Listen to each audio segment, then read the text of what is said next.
सो हे viewers, कैसे हैं सभी। वेलकम टू माय चैनल पे। तो आज की इस वाली वीडियो में मैं एक्सप्लेन करने जा रहा हूँ ब्लैक क्लोवर की मांगा को। इस वीडियो में तुम्हें बताऊंगा कि कैसे हमारे ब्लैक क्लोवर के जावा सिपाही इन 3 जानवरों के अड्डे पे घुस के उनके से अटैक करने वाले हैं। और मैं ये भी बताऊंगा कि कैसे आस्था की अवेकनिंग हुई और यूनो कैसे प्रैक्टिस करेगा। इस वीडियो ये बस एक इंट्रोडक्शन वीडियो होगा कि कैसे ये लोग उन लोगों से लड़ने वाले। इस वीडियो के बाद जितनी वीडियो आएगी वो बेस होगी एक पर्टिकुलर फाइट के ऊपर। मैं मांगा के पूरे एक एक चैप्टर तुम्हें नहीं एक्सप्लेन करने वाला। मैं तुम्हें डायरेक्टली एक बंदे की फाइट उठाऊंगा और वो पूरी तरीके से एक्सप्लेन करूँगा और यही बता दूंगा कि कौन सी फाइट किस तरीके से चलने वाली है। तो चलिए शुरू करते हैं आज की इस वीडियो।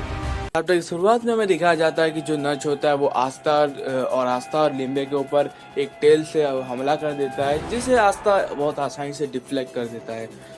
आस्था नोटिस करता है कि जो लिम्बे है वो एकदम से गायब हो जाता है। फिर वो देखता है कि वो उसके कंधे पे ऊपर बैठा है। नर्स आस्था को बोलता है, इस तरीके से मैं अपने डेविल यूनियन मोड को यूज करता हूँ, पर तुम्हारे केस में तुम बस डेविल की पावर को ड्रेन कर रहे हो। डेविल बाइंडिंग रिचुअल अलाउ करता है मास्टर को डेविल की पूरी पावर यूज करने में। उस मूवमेंट में नच अपने पावर का यूज करता है और बहुत सारे शैडो क्रिएट करता है जो कि आस्था के ऊपर हमला करने वाले हैं। नच कहता है कि अगर तुम किसी बैटलफील्ड में अपने आप को अवेकनिंग नहीं कर सकते तो तुम्हें डेफिनेटली अभी के अभी अवेकनिंग करनी पड़ेगी, यानी कि डेविल यूनियन मोड को यूज करना पड़ेगा। वो सारे शैडोस आस्था के ऊपर हमला कर देते हैं, बट हम देखते हैं कि जो आस्था है वो सिर्फ बैरली डॉज कर पा रहा होता है। आस्था लीवे की फुल कुटाई हो रही होती है और आस्था कहता है कि ये भाई नहीं था कि जो वाइस कैप्टन है वो 4 डेविल के साथ कॉन्ट्रैक्ट। नच कहता है कि अगर तुम डेविल की पूरी तरह से पावर यूज नहीं कर सकते तो ये बस यूजलेस। और हमें आस्था का सीन दिखाया जा रहा होता है जहाँ की आस्था उन शैडो से फाइट कर रहा होता है और आस्था कहता है कि from right now I am going to surpass my limits. और अब बहुत सारे शैडोज को मारने लगता है। और यहाँ पर आस्था अपने जो आस्था यामी की शॉट को एक नाम देता है और वो कहता है डीमन किलर कटाना। और वहीं पर हमारा जो नच होता है वो कहता है कि मुझे इस चीजों से नफरत है, यानी कि वो वॉर से नफरत है। फिर इंस्टेप्ट होता है और हमें यूनो का सीन दिखाया जा रहा होता है जिसके पास लिंगरिस आया होता है। यूनो पूछता है कि आखिर तुम यहाँ क्या कर रहे हो वाइस कैप्टन लिंगरिस बोलता है तुम्हें इतना फॉर्मल होने की जरूरत नहीं है। लिंगरिस बोलता है कि तुम्हारे पास अभी भी कोई पावर मतलब अभी कोई स्ट्रेटेजी नहीं है जेनॉन को डाउन करने के लिए। और लिंगरिस कहता है कि मुझे ऐसा लगता है कि तुम्हें अपने अपोनेंट को हराने के लिए एक स्पेशल यूजर की जरूरत पड़ेगी। और वो ये भी कहता है कि मैं तुम्हें ट्रेन कर सकता हूँ। और वो मतलब यूनो बोलता है कि मैं अपने आप से कर लूंगा। बट पर लिंगरिस कहता है कि तुम अभी भी एलोग्रेंट हो, बट मैं ऑनेस्टली तुम्हें बताना चाहता हूँ कि मैं तुम्हें ट्रेन करना चाहता हूँ। फिर सीन शिफ्ट होता है, हम आस्था और मतलब लिम्बे का सीन देखते हैं जहाँ पर नच जो होता है वो कहता है कि तुम फिर से हार गए। और वहीं पर अपना जो मतलब आस्था बोलता है कि जो नच मतलब जो वाइस कैप्टन है वो बहुत ज्यादा पावरफुल है और मुझे नहीं लगता कि मैं कभी इन्हें हरा भी पाऊंगा। आस्था कहता है कि जो डेविल यूनियन मोड है मैं और लिम्बे क्यों ये यूज नहीं कर सकते। फिर अपना नच जो उनके खाना लेके आता है जो कि दोनों मस्त ठूस के खा रहे होते हैं। बट हमें देखा जाता है कि जो आस्था होता है वो एक नया फालतू सा फॉर्मूला यूज करता है। वो लिम्बे को अपने सर के ऊपर पहले ऐसे पकड़ लेता है और वहीं पर कहता है कि अभी हम फिर से डेविल यूनियन मोड यूज करने वाले हैं। हमें नच बताता है कि वहां जाने के लिए सिर्फ 2 दिन बचे हैं और आस्था से पैनिक करता है और कहता है कि सिर्फ 2 दिन बचे हैं, इतना कम टाइम कैसे। फिर नच सीरियस होकर वो कहता है कि अगर तुम ये अपने डेविल यूनियन मोड को अवेक नहीं कर सकते तो तुम्हें यहीं मरना होगा। जिसे सुन के आस्था और लिम्बे की हालत खराब हो जाती है। और वहीं पर अपना जो नच होता है वो अपनी शैडो बाइंडिंग टेक्निक का यूज करता है और यूज करता है माना zone hunting ground of darkness, जिससे हमें आस्था बताता है कि मुझे यहाँ कोई भी की सेंस नहीं हो रही है और मैं कोई प्रेजेंस भी सेंस नहीं कर पा रहा हूँ, तो कैसे मैं उनके अटैक को डॉच करूंगा।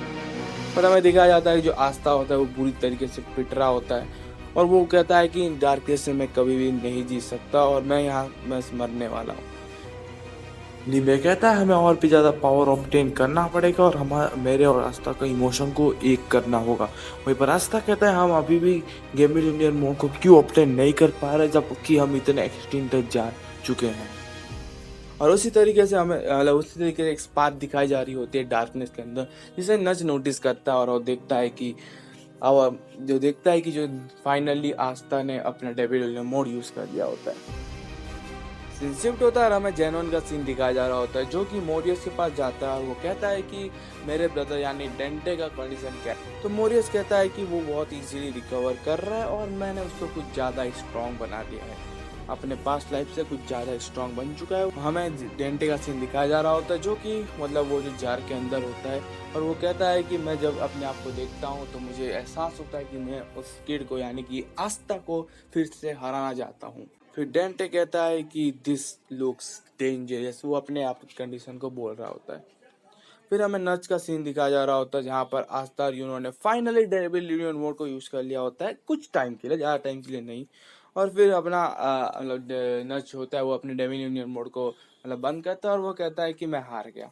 वही आस्था कहता है कि क्या, हमने तो अभी तो फाइट भी नहीं किया और तुम हार कैसे गए। तो आस्था वही नच मतलब कामली बोलता है कि नहीं, बट आस्था फिर से चिल्लाते हुए कहता है कि हमने अभी तक सक्सेसफुली डेविल यूनियन मोड को यूज भी नहीं किया।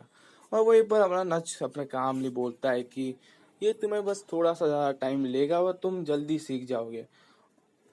नच कहता है कि मैं स्टार्टिंग से तुम लोगों को देख रहा हूँ अपने स्पेशल मैजिक की वजह से। और वो कहता है कि आस्था कहता है कि तुम वो बच्चे हो जिस बिना माना के पैदा हुए हो और एक्सीडेंटली एक डेविल से पोजेस हो चुके हो। और वही अपना आस्था उस मतलब जो नच होता है वो आस्था के कंधे पे हाथ रखता है और कहता है कि तुम हमेशा सही रहे हो स्टार्टिंग से। नच कहता है कि जब तुम अपने डेविल यूनियन मोड को यूज कर लो तब तुम यहाँ आ जाना। और आस्था और लिम्बे यस सर करके चिल्लाते हैं और हमें सीन दिखाया जा रहा होता है जहाँ पर सारे के सारे कैप्टन्स एंड वाइस कैप्टन सब रेडी हो रहे होते हैं। सब लोग रेडी हो रहे होते हैं एक बैटल के लिए, ऑल आउट बैटल के लिए। सीन शिफ्ट होता है, हमें नच का सीन दिखाया जा रहा होता है, जो कि उन सबको कहता है कि क्या सब लोग आ चुके हैं, तो हम अभी जाने के लिए तैयार हैं। वहीं पर अपना नोजवेल मतलब रोज पूछती है कि आस्था नहीं आया अभी तक। हमें सैली और उसकी गैंग दिखाई जा रही होती है, जहाँ सैली कहती है कि मैं बहुत ही अच्छे एक्सपेरिमेंट कर सकती हूँ आस्था की बॉडी के साथ। और हमें शेख दिखाया जा रहा होता है, जो कि बहुत ज़्यादा डरा हुआ होता है। वो उस किंग को गाली देते हुए कहता है कि उसकी वजह से मुझे ऐसे डेंजरस मिशन पे आना पड़ रहा है। और वो ये भी कहता है कि मैं 6 महीने से अय्याशी मतलब मजे कर रहा था यानी। और फिर उसे जैक दिखता है, जो जैक उसे घूरते हुए कहता है कि अगर तुम एक लूजर हो तो तुम्हें हमारे साथ आने की क्या जरूरत थी। और वो उसे डैश स्ट्रेट दे रहा होता है, उसके पीछे से न जाते हुए कहता है कि तुम एक बहुत अच्छे सेक्रीफाइस बन सकते हो हमारे लिए। वहीं पर हमारे शेख की पूरी फटकी चार हो जाती है। और वहीं पर नोजवेल कहता है कि आस्था आने वाला है। और वहीं पर यूनो भी वही चीज हो जाता है, बट हाँ नच यूज करता है शैडो मैजिक और उन सबको लेके जाता है उस मैंशन में, जहाँ पर हमारे 3 जानवर भरे पड़े हैं। हमें मोरियस दिखाया जा रहा होता है, जो कहता है कि वो फाइनली आ चुके हैं। हमें कुछ लोग दिखाए जा रहे होते हैं और वो उनमें से एक चिल्लाते हुए कहता है कि सुनो डार्क फ्रेंड्स, 17 सालों से तुम लोग हमारे किंग के ऊपर, हमारे किंग को मार के इस कंट्री पर राज कर रहे हो, पर ये आगे नहीं चलेगा। हम कभी भी तुम्हें माफ नहीं करेंगे। हमें पता है कि हम मर जाएंगे, पर स्टिल ये लोग हैं और हम तुम्हारी इस तानाशाह को कभी सहन नहीं करेंगे। और हमें दिखा जा रहे होते हैं हमारे ब्लैक क्लोवर के जावा सिपाही, जो कि फाइनली अराइव कर चुके होते हैं कासल में। और हमें दिखाया जा रहा होता है कि जो नच कहता है वो सब बोलता है कि अपने अपने अपोनेंट से जाके फाइट कर लेना, और वहीं पर खत्म होता फिल्म। और उनमें से वो एक कहते हैं, उनमें से कुछ इंसान आते हुए कहता है कि हम सब अब आपके भरोसे हैं मिस्टर नच, आपके और आपके क्लोवर किंगडम के लोगों को हमें बचाना पड़ेगा। और हमें इससे अलग सीन में दिखाया जा रहा होता है एंशिएंट डीमन।